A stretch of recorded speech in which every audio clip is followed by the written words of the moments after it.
الرحمن الرحیم الحمد للہ نحمده ونصلی علی رسولہ الکریم اما بعد فاعوذ باللہ من الشیطان الرجیم بسم اللہ الرحمن الرحیم وما انزل علی الملکین ببابل ہاروت وماروت الآیہ صدق اللہ العظیم وصدق رسولہ النبی الکریم اللہم صلی علی محمد النبی الأمی وعلی آلہ وسلم تسلیما کثیرا کثیرا صدق اللہ العظیم۔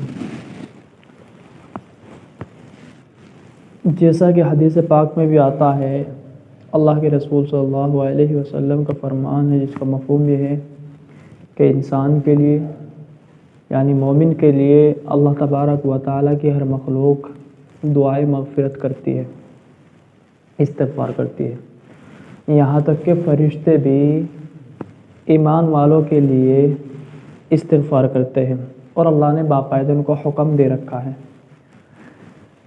اور ایک مرتبہ جب انسانیت کو اللہ تبارک و تعالی نے شروع کیا، حضرت آدم علیہ السلام کو جس وقت اللہ نے بنانے کا ارادہ کیا تھا، اس وقت فرشتوں کے سامنے رکھا تھا کہ فرشتوں میں اپنا خلیفہ اور نائب بنانا چاہتا ہوں۔ اس وقت فرشتوں نے اعتراض بھی کیا تھا،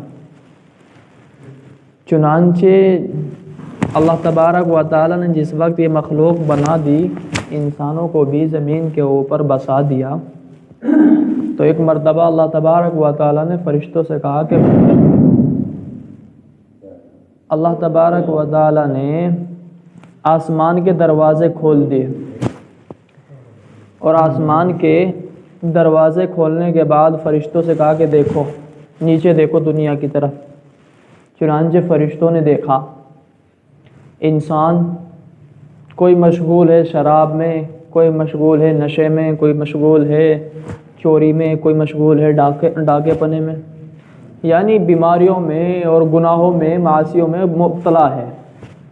جس وقت فرشتوں نے یہ منظر دیکھا تو اللہ سے کہا کہ اللہ، آپ نے اس مخلوق کے لیے ہم کو استغفار کرنے پہ لگا رکھا تھا، ان کے لیے ہم استغفار کریں، ان کے لیے یعنی جو ہے گناہوں میں مبتلا ہے، ان کے لیے استغفار کریں ہم؟ کہ ہاں ان کے لیے۔ تم جانتے نہیں کہ اللہ کیا جاننا، یہ تو ہماری آنکھوں کے سامنے ہے، کوئی شراب پی رہا، کوئی چوری کر رہا، کوئی ایک دوسرے کی غیبت کر رہا، کوئی قتل کر رہا۔ بات یہ ہے کہ تیری نافرمانی میں مبتلا ہے، تو ان کے لیے استغفار کیسا؟ تو اللہ تبارک و تعالی نے فرمایا کہ سنو، انسانوں کے لیے میں اپنی ذات کے اعتبار سے حجاب میں ہوں، پردے میں ہوں، اور تم میری ذات سے واقف ہو، اس لیے تم ہمیشہ میری تسبیح بیان کرتے ہو اور ہمیشہ میری عبادت کرتے ہو۔ حالانکہ فرشتوں کو میں نظر نہیں آتا اور انسانوں کو میں نظر نہیں آتا، بغیر دیکھے ہمارا ایمان ہے نا، اللہ کو بغیر دیکھے ہمارا ایمان ہے، اسی لیے اللہ نے کہا کہ انسان مجھ کو دیکھ نہیں سکتے، اس کے باوجود میں گناہوں میں مبتلا ہے۔ تو فرشتوں نے کہا کہ یا اللہ، ایسا تو ہم بھی کر سکتے ہیں کہ اچھا کہ ٹھیک ہے، آپ آپس میں مشورہ کر لو پوری جماعت میں، اور جو تم میں سے سب سے بہترین وہ 4 فرشتے میرے پاس آ جاؤ۔ چنانچہ آپس میں مشورہ کیا فرشتوں نے، ان میں سے 3 تیار ہو گئے۔ اللہ نے کہا تھا کہ میں تم کو دنیا میں بھیجوں گا، تو ان میں سے 3 تیار ہو گئے۔ ایک حضرت اسرائیل علیہ السلام بھی تھے جو ان سے روح نکالتے ہیں، اور 2 تھے ہاروت اور ماروت۔ قرآن میں ان کا ذکر ہے پہلے پارے کے اندر، ہاروت و ماروت۔ تو یہ آ گئے اللہ کے سامنے، تو اللہ نے کہا کہ بھائی ٹھیک ہے، تم انسانوں کی، تمہارے اندر میں فطرت رکھ دیتا ہوں، جو انسانوں کے خواہشات رکھی ہے میں نے تمہارے اندر بھی رکھ دیتا ہوں، تم زمین پہ جانا اور پھر بتلانا میں نے وہاں کا کیا منظر ہے، کیا کارگزاری ہے۔ چنانچہ اللہ تبارک و تعالی نے ان فرشتوں کے اندر خواہشات رکھ دی انسانوں والی، اور وہ فرشتے دنیا کے اندر آ گئے، اس شہر کے اندر جس کا بابیل ذکر ہے، قرآن پاک نے ذکر کیا بابیل۔ اس شہر کے اندر اللہ نے ان کو اتار دیا، اور ان کو ساتھ ساتھ اللہ نے جادو دیا کہ یہ جادو لوگوں کو سکھاؤ، اور ان سے بتلا دینا کہ یہ جادو ہے، یہ صرف آزمائش کے لیے، امتحان کے لیے بتلا دینا، باقاعدہ قرآن میں ذکر کیا۔ تو چنانچہ فرشتوں نے ایسا ہی کیا، آ کے اس شہر کے اندر جادو شروع کر دیا۔ اب لوگوں نے جادو سیکھنا شروع کر دیا، لیکن اللہ نے 4 شرطیں رکھی تھی کہ دنیا میں تم کو بھیجوں گا لیکن 4 گناہوں میں مبتلا نہ ہوئی ہو، اس کے علاوہ سارے گناہ معاف کر سکتا ہوں۔ کہ یہ 4 کون کون سے؟ کہ شراب نہیں پینی، زنا نہیں کرنا، شرک نہیں کرنا، قتل نہیں کرنا۔ ان کے علاوہ اگر تم گناہ بھی کرو گے تو وہ بھی معاف کر سکتا ہوں۔ جیسے تمہارے اندر انسان کی خواہشات رکھ دے گی، ٹھیک ہے یہ 4 ہی گناہ نہیں کرنے کے، کہ اچھا ٹھیک ہے۔ چنانچہ جادو سکھانا شروع کر دیا، لوگ باغ جادو سیکھتے رہے، آتے رہے اور سیکھتے رہے۔ ایک عورت آئی ان کے پاس جس کا نام زہرہ تھا، جو یہ آسمان پہ ایک تارا ہے جس کا نام زہرہ ہے، یہ وہی عورت ہے۔ علماء نے اس کو بیان کیا کہ وہ عورت آئی، وہ تھی ملکہ تھی فارس کی، یعنی بادشاہ کی گھر والی جو ملکہ ہوتی ہے، بادشاہ بھی ہوتی ہے۔ وہ آئی اور انہوں نے کہا کہ مجھ سے جادو سکھا دو، ہمارے گھر میں میرے شوہر کے ساتھ بنتی نہیں۔ چنانچہ جو ہی انہوں نے پردہ ہٹایا تو بڑی خوبصورت تھی۔ اب فرشتوں کے اندر نے تو اللہ نے انسان کی خواہشات رکھی تو ان کی خواہشات ابھری، نیت تھوڑی سی خلل آئی لیکن کچھ کہہ نہیں سکے۔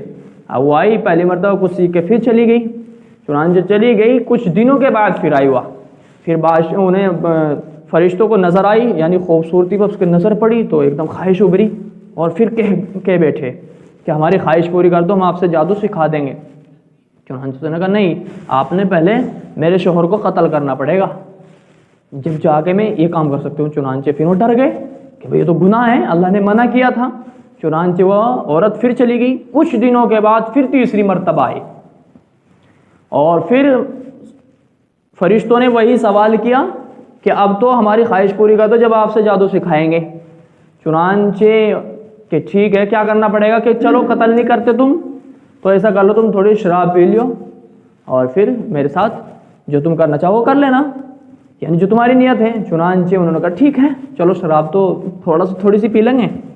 چنانچہ فرشتوں نے شراب پی اور شراب پی کے اس کے مرد کو قتل کیا، اور اس کا بت رکھا ہوا تھا جس کے ساتھ وہ جس کو خدا مانتی تھی، جس کی عبادت کرتی تھی، اس کے سامنے شراب پی کے سر رکھا، جھکا دیا سر، اور قتل بھی کر دیا اور زنا میں بھی مبتلا ہو گئے اس عورت کے ساتھ۔ اب اللہ نے آسمان کے دروازے کھولے، اور ہاں اس سے پہلے جو تیسرا فرشتہ تھا یعنی اسرائیل تھا جو 3 بھیجے تھے، تو اس کے زمین پر آنے کے بعد اس کے دل میں بھی خواہشات ابھری تھی، لیکن اس نے فوراً اللہ سے کہا کہ اللہ میرا کام نہیں چلتا، مجھ کو اپنے پاس بلا لے، بس میرا کام نہیں چلتا، مجھ کو اپنے پاس بلا لے۔ چنانچہ اس کے اندر اتنی سی خواہش ابھری اور وہ اللہ کے پاس چلے گئے۔ اب وہی علماء نے لکھا ہے کہ وہ حضرت اسرائیل علیہ السلام اس اپنی غلطی کی اس کی شرمندگی کی وجہ سے 40 سال سجدے میں پڑے رہے، یعنی خواہشات صرف ابھرنے کی وجہ سے 40 سال سجدے میں پڑے رہے کہ میرے اندر بھی گناہ کی خواہش ابھری۔ اور ان فرشتوں کے پاس اللہ کا ایک نام ہے اسم اعظم، لیکن یہ مبہم ہے، یعنی اس کو چھپا رکھا ہے، اس کو ظاہر نہیں کیا۔ لیکن علماء کے حدیث پاک میں زیادہ تر 3 کلموں کی طرف اس کا ذکر آتا ہے، جیسے لا الہ الا اللہ، لا حول ولا قوہ اللہ، زیادہ تر اشارہ ان کی طرف ہے کہ اسم اعظم اللہ کا وہ نام ان میں ہے، لیکن متعین نہیں ہے۔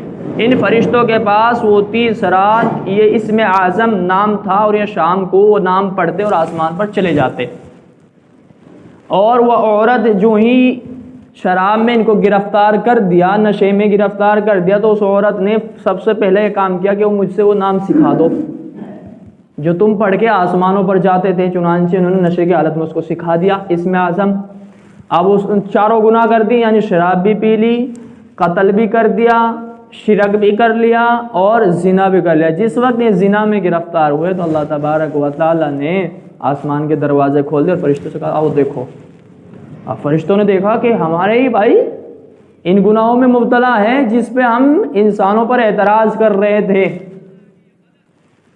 اور فرشتوں نے کہا کہ اللہ تیری توبہ، اللہ تیری توبہ، صحیح تھے آپ صحیح تھے، آپ نے ہمیں حکم لگا رکھا تھا، فرض دے رکھا تھا کہ استغفار کرنا، آپ بالکل صحیح تھے، انسان ہم سے بہتر ہے۔ چنانچہ ان 2 فرشتوں کو جب اس حالت میں دیکھا، ان فرشتوں کو وہ نام بھی بھول گئے۔ اب آسمان کی طرف جانے لگے تو واپس کیوں؟ وہ چابی بھول گئے، دروازہ بند آسمان کا۔ اب انہوں نے بڑی شرمندگی ہوئی، یار گناہ کر لیا۔ تو دیکھا کہ اس بستی کے اندر تحقیق کی کہ یہاں کوئی اللہ والا ہے تاکہ ہم اس سے توبہ کرائے۔ چنانچہ پتہ چلا کہ وہاں ایک نبی موجود ہے اس بستی کے اندر، اور اس وقت کا زمانہ حضرت ادریس علیہ السلام اس وقت موجود تھے، ان کی قوم تھی، ان کا زمانہ تھا۔ چنانچہ حضرت ادریس علیہ السلام کے پاس آئے اور ان فرشتوں نے کہا کہ اللہ سے ہماری استغفار کر دے، ہم نے گناہ کر لیا ہے۔ اب اللہ تبارک و تعالیٰ کے حضور میں ان نبی نے ہاتھ اٹھائے اور اللہ سے کہا کہ اللہ تیرے فلاں 2 فرشتے ہیں اور انہوں نے گناہ کیا ہے، ان کی کیا سزا ہے، ان کو آپ معاف کر دیجیے۔ چنانچہ اللہ تبارک و تعالیٰ نے وحی بھیجی اور کہا کہ اے میرے بندے ادریس، ان سے آپ پوچھ لیجئے کہ یہ دنیا کی سزا چاہتے ہیں یا آخرت کی سزا چاہتے ہیں۔ جو انہوں نے گناہ کیا ہے سزا تو اس میں ملنی ہے، دنیا کی چاہتے ہیں یا آخرت کی چاہتے ہیں؟ تو فرشتوں نے کہا کہ دنیا کی، آخرت کی بہت سخت ہے۔ ہاں آخرت کی بہت سخت ہے۔ ایک صحابی رسول گزرے ہیں جن کا نام ابو محجن رضی اللہ عنہ، بہت بڑے صحابی، بہادر صحابی، فرمائے بہت شراب پیا کرتے تھے۔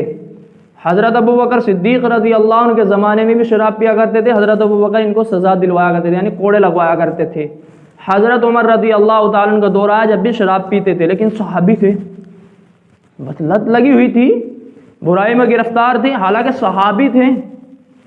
صحابی وہ انسان ہوتا ہے کہ اگر پورا متقی، پورا علامہ سب ایک جگہ جمع ہو کر عبادت کرے، پوری عمر عبادت کرے، اپنا مال جان سب کچھ لٹا دے، جب بھی ان کی خاک کے برابر بھی نہیں ہو سکتے وہ صحابی، لیکن شراب پیتے تھے۔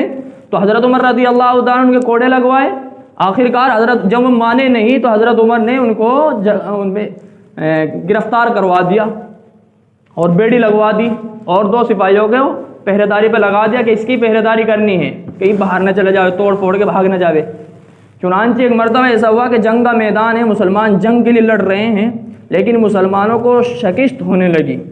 اب ابو محجن نشے کی حالت میں تھے تو کچھ الہام ہونے لگے کہ مسلمانوں کو شکست ہونے لگی، تو ابو محجن نے ان سے کہا جو 2 سپاہی موجود تھے کہ بھائی اللہ کے لیے مجھے کھول دو، مسلمان جنگ کر رہے ہیں، مسلمانوں کو شکست ہو رہی ہے، میں بھی جانا چاہتا ہوں، اور میرا وعدہ ہے اگر میں زندہ بچ گیا تو میں اپنے آپ کو حوالے کر دوں گا، آپ اسی طرح مجھ کو گرفتار کر دینا، اسی طرح باندھ دینا، جکڑ دینا زنجیروں کے اندر۔ چنانچہ انہوں نے بہت منتیں کی، خوشامد کی، آخرکار انہوں نے کھول دیا۔ اب حضرت ابو محجن گئے میدان کے اندر اور دیکھا بجلی کی طرح دشمنوں کو بیچ میں نکلے، چیرتے ہوئے پھاڑتے ہوئے، اور مسلمانوں کو فتح ہوئی۔ اور حضرت ابو محجن جنگ کے ختم ہونے سے پہلے ہی وہاں سے میدان سے پھر نکل پڑے اور آ کر اپنے آپ کو ان کے حوالے کر دیا۔ چنانچہ حضرت عمر رضی اللہ تعالیٰ عنہ کی نظر پڑ گئی تھی ان کے اوپر کہ ابو محجن یہاں۔ حضرت عمر کو حیرت سی بھی ہوئی کہ ابو محجن یہاں، جو زنجیروں کے اندر جھگڑا ہوا تھا وہ یہاں میدان کے اندر، اور اتنی بہادری سے لڑ رہا ہے، اور اس کی وجہ سے اللہ نے ہم کو فتح کے قریب پہنچا دیا۔ چنانچہ حضرت عمر آئے اور پھر دیکھا کہ ابو محجن پھر زنجیروں کے اندر۔ کہا کہ ابو محجن کیا تم فرشتہ تو نہیں بن گئے تھے؟ آپ جنگ کے اندر گئے تھے؟ کہ جی ہاں گئے تھے۔ سچ بولا کہ گئے تھے؟ کہ ہاں گئے تھے۔ تو حضرت عمر رضی اللہ تعالیٰ نے اس وقت کہا کہ اگر آپ کی وجہ سے مسلمانوں کو فتح نصیب ہوئی ہے تو آپ کی سزا معاف، آپ شراب بھی کچھ بھی آپ کو کوئی کوڑا نہیں لگوایا جائے گا، حالانکہ شراب کی سزا ہے شریعت میں کہ آپ کو کوئی سزا نہیں ملے گی، معاف ہے۔ چنانچہ ابو محجن رضی اللہ تعالیٰ نے اس وقت کہا کہ عمر اگر آپ نے میری سزا معاف کر دی ہے تو قسم اللہ کہ آج کے بعد شراب بھی نہیں پیوں گا۔ کہ کیوں نہیں پیو گے؟ کہ ہاں میں نے اپنے رسول سے سنا ہے، اللہ کے نبی صلی اللہ علیہ وسلم سے سنا ہے کہ دنیا کی سزا ہلکی ہے، آخرت کی سزا سخت ہے، اس لیے یہ دنیا کی سزا مجھے اب تک مل رہی تھی، میں بے فکر تھا کہ آخرت کی نہیں ملے گی، کیونکہ جس گناہ پر دنیا کی سزا مل جاتی ہے اس پر پھر آخرت کے اللہ معاف کر دیتا ہے۔ اسی طرح صحابہ کرام سے جب بھی غلطی ہوئی تو انہوں نے اپنے آپ کو اللہ کے نبی کے سپرد کر دیا کہ اللہ کے نبی ہمیں سزا دیجیے۔ ایک صحابی سے زنا ہو گیا تھا، اللہ کے رسول سے آ کر کہا کہ اللہ کے رسول مجھ سے زنا ہو گیا، اللہ کوئی گواہ نہیں تھا، کسی نے نہیں دیکھا، لیکن اللہ کے نبی نے چہرہ پھیر لیا، چہرہ گھما لیا کہ شاید غلطی اسے کہہ رہا ہوگا، بولے میں کہہ رہا ہو۔ دوسری مرتبہ پھر کہا اللہ کے رسول نے، پھر دوسری مرتبہ چہرہ پھیر لیا، پھر تیسری مرتبہ کہا اس صحابی نے کہ اللہ کے رسول مجھ سے گناہ ہو گیا، زنا ہو گیا۔ اور شادی شدہ کی شریعت میں سزا ہے بالکل سنسار کر دینا، پتھروں سے رجم کر دینا بالکل۔ اب اللہ کے رسول نے کہا صحابہ سے کہ پوچھو اس کو کہ شاید ویسے ہی نہ کہہ رہا ہو، اس کو کہہ دو توبہ کر لے گا، کہ نہیں اللہ کے رسول مجھ سے گناہ ہو گیا، کہ گناہ ہو گیا، زنا ہو گیا، کہ جی گناہ ہو گیا۔ پھر اللہ کے رسول نے کہا کہ جاؤ اس کو چوک پہ لے جا کے پتھروں سے رجم کر دو۔ اب صحابہ کرام نے پتھر مارے اور ان کو لہو لعان، اب وہ تڑفے، تو ایک نے کہا کہ اپنی کرنے کی بھگت رہا، کیا ضرورت تھی کرنے کی۔ اللہ کے رسول صلی اللہ علیہ وسلم کے کان میں یہ لفظ پڑا تو اللہ کے رسول نے کہا قسم اللہ کی، حضرت ابو مائز اسلمی ان کا نام تھا، قسم اللہ کی انہوں نے وہ توبہ کی ہے کہ اگر یہ توبہ سارے گناہ گار کے پلوں میں ڈال دی جائے تو اللہ سب کو معاف کر دے گا۔ کیا کہہ رہے ہو آپ اس کے بارے میں؟ اللہ کے رسول نے اس شخص کو ڈانٹا کہ آپ اس کے بارے میں کیا کہہ رہے ہو، جو خود اپنے گناہ کی سزا مانگ رہا ہے، بھگت رہا ہے، اللہ کے سخت عذاب سے، اللہ کی سزا سے بچنے کے لیے وہ دنیا کی سزا بھگتنے کے لیے تیار ہے، کس کے بارے میں کہہ رہے ہو؟ اگر یہ اس کی توبہ ساری گناہ گار کے پلے میں ڈال دی جائے تو اللہ سب کو معاف کر دے۔ اس بندے نے وہ توبہ کی ہے، اسی لیے ان فرشتوں نے کہا کہ ہم کو سزا دنیا کی چاہیے، آخرت کی نہیں۔ تو اللہ تبارک و تعالیٰ نے وحی بھیجی کہ جاؤ ان دونوں کو فلاں کنویں کے اندر الٹا لٹکا دو، اور وہ کنواں آگ کا کنواں ہے، اور بابل شہر کے اندر وہ کنواں موجود ہے۔ علماء نے لکھا ہے کہ آج تک وہ فرشتے الٹے لٹکے ہوئے ہیں، آج تک علماء نے بیان کیا کہ وہ دونوں فرشتے آج تک الٹے لٹکے ہوئے ہیں اپنی سزا بھگتنے کے لیے۔ ہاں اللہ نے کہا تھا کہ اگر قیامت تک دنیا کی چاہیے تو آپ کو سزا قیامت تک کی ملے گی، تو اللہ تبارک و تعالی نے ان کو قیامت تک کے لیے الٹا لٹکوا دیا کنویں کے اندر، بابل شہر کے اندر وہ دونوں فرشتے الٹے لٹکے ہوئے ہیں۔ تو پتہ یہ چلتا ہے کہ انسان کے اندر اللہ نے خواہشات رکھی ہیں، انسان کو انسان اسی لیے بنایا ہے، اس سے بھول بھی غلطی بھی ہو سکتی ہے، لیکن آج ایسا ہوتا ہے کہ خود اپنی غلطیوں کو دیکھنے کے باوجود